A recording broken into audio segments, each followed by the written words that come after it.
The peace president, Donald Trump, continues efforts to right the many wrongs unloaded onto America and the world by selfish, incompetent leftists at home and abroad. The peace president, that's my focus in a guest-driven preamble. The Trump doctrine is make money, not war. The derivative of Reagan's peace through strength was on full display as the Russian president came to Alaska on Friday. As President Trump welcomed the Russian strongman, one of America's B-2 bombers flew overhead in a show of strength that is uniquely American. The White House said the meeting laid a foundation for peace, and now our allies in Europe and Ukraine are in Washington as we speak to work with the White House to find a way to restore that peace. The talks got off to a bit of a rocky start as Ukraine's President Volodymyr Zelenskyy showed up in a black T-shirt. This after the White House had asked that he be respectfully attired for these high-stakes meetings. He appeared to be the only such dressed leader in this manner. However, when he did arrive at the White House, he came in a suit. The best I had. Pretty face. Pretty stuff.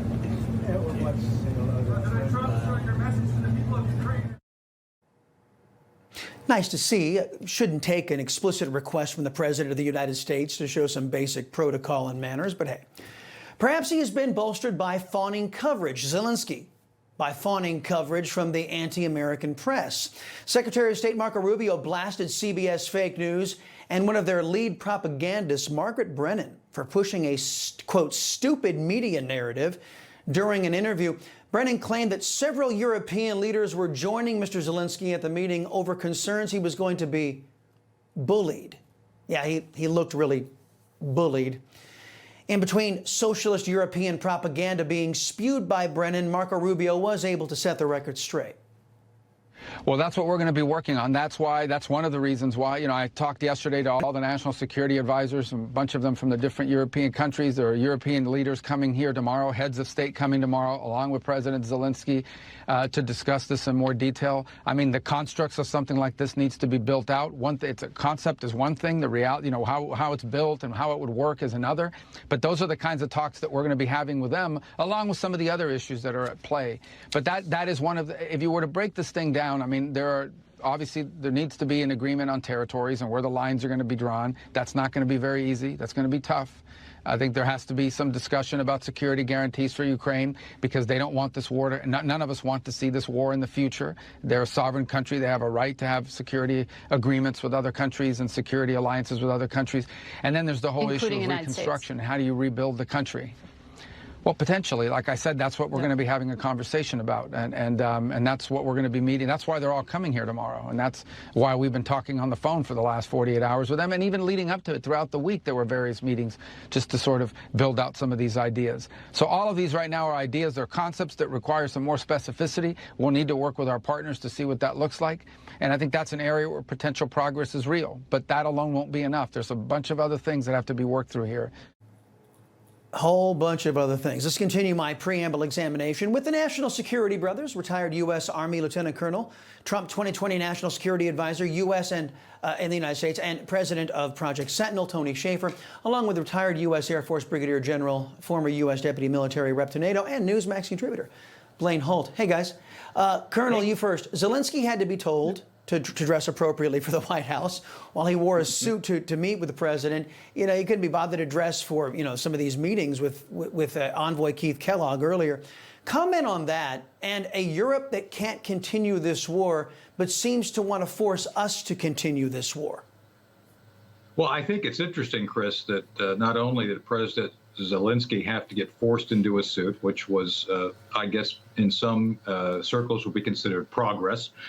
He had to be accompanied by his spirit animals, the entire leadership team of Europe, because, apparently he's not able to stand up to Donald Trump directly, which is kind of not a good look.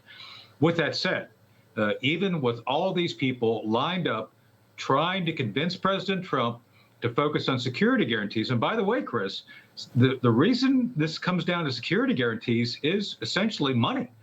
The Europeans have been making a lot of money off of the war. We're talking about billions, which is either funneled to them, through them, or around Ukraine back into Europe.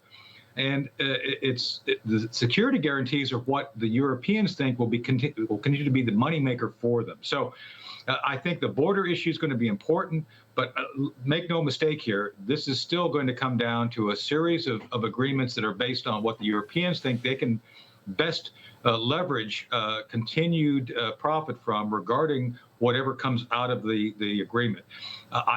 Am I thinking it's not going to work? No, it's going to work. I think President Trump's going to force it through. But I don't think the Europeans are in this for peace. They're in it for profit. Well, yes, and paid for by somebody else, of course, like all good socialists. General, on the Karl Rove Never Trump network, President Trump said that Putin told him this war would have never started if Trump were in the Oval Office. The Democrats, with their leftists, un-American bent, they seem to be very much in line with these Europeans who are okay with war so long as somebody else is fighting it on their behalf. What's your sense of how the Trump administration will be sending a message through Ukraine policy to these left-wing states that have turned their backs on human freedom and liberty in Europe? Well, I think the big message, Chris, is that there is a Trump doctrine. And the Trump doctrine is a foreign policy that's demilitarized. And that the day of the neocon and the bloodthirsty who just want to say Russia's the enemy and we all have to run for our lives and attack them and go to war with them. President Trump is showing us another way. And so far, he's navigated this minefield. Despite all of the pushback on his leadership, despite all of the European leaders, even Chancellor Merz at that roundtable lunch said, oh, no, we have to have a ceasefire right now, countermanding what the president had done because they can't stop themselves. The thing is, this war is going to be over really soon, Chris, and then they're going to be facing their European citizens who are going to want to know why all the blood, treasure, European monies, weapons have all gone into something that got over 1.5 million killed. Yep. Colonel, the president also said on the Karl Rove Never Trump network that it was Joe Biden or President Otto Penn, the person or persons acting in Joe Biden's name, who drove Mother Russia right into China's arms. In our off-air conversations, you have indicated to me, sources tell you that the economic cooperation and the joint military cooperation between China and Mother Russia, it's a relationship more of convenience than anything else, and that this alliance is far from stable. How can Trump use this Ukrainian peace push and the traditional long-held distrust between Russia and communist China to benefit the United States in the long run? Well, the people who are critical of the relationship regarding China and us and Russia and us don't understand it's a chess game. There's a country called India. They got the largest population on the planet. They play a major role in this. So when we look at the so-called, cozying up between China and Russia, Russia also works very closely with India. And I think the Russians would prefer to work with India, who is much more pliant and able to work with them. And, oh, by the way, the Indians hate China. So if we play our cards right, which I think President Trump is intending to do, we can get through this and replay the China card against China by the fact we're going to have Russia and India work on our side. So as much as anything, people talk about the fact that Biden did push Russia to China. That is absolutely correct. President Trump has a solution to pull him back, and I think that's what the direction things are going right now. Interesting take. A buyer for Russian energy being India. Fascinating. That's right. General, President Trump's approval rating skyrocketing after the Putin summit, showing, in my mind, that Americans are rejecting the foreigners first mindset of the leftists in the media and in Congress. According to polling done by Insider Advantage, 54% of voters said they now approved of President Trump, while 44% disapproved. Trump net plus 10 percentage approval rating is an increase from the publication's last poll just in July, which gave him plus 2 percentage approval rating. Like the left views enforcing law in this country as, quote, disruptive, it appears they feel the same way about American foreign policy, that if we actually have pro-American foreign policy, the left wing in this country hates it. What do you say? I say that I love what President Trump said. Nobody said it better than him today, which was, or yesterday maybe, which was, if I delivered a deal that gave the United States Moscow, they'd be throwing bricks at me there too. They They just hate him, Chris, and nothing's going to stop that. It's a very bad business decision if you think about the economics of it. They want to be petty about a B-2 flyby, showing President Putin that, hey, we kind of have the edge on you in a lot of ways. A lot of subtle communications, really good diplomacy, and they can't just cheer the man on. I've actually seen some Democrats and some liberals this morning coming around saying, no, actually, this is okay.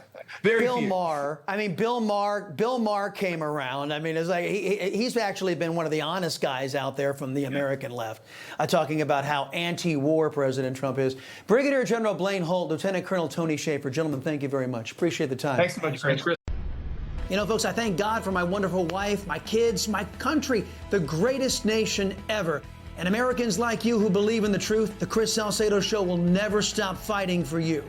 The Chris Salcedo Show, for the news you need to know.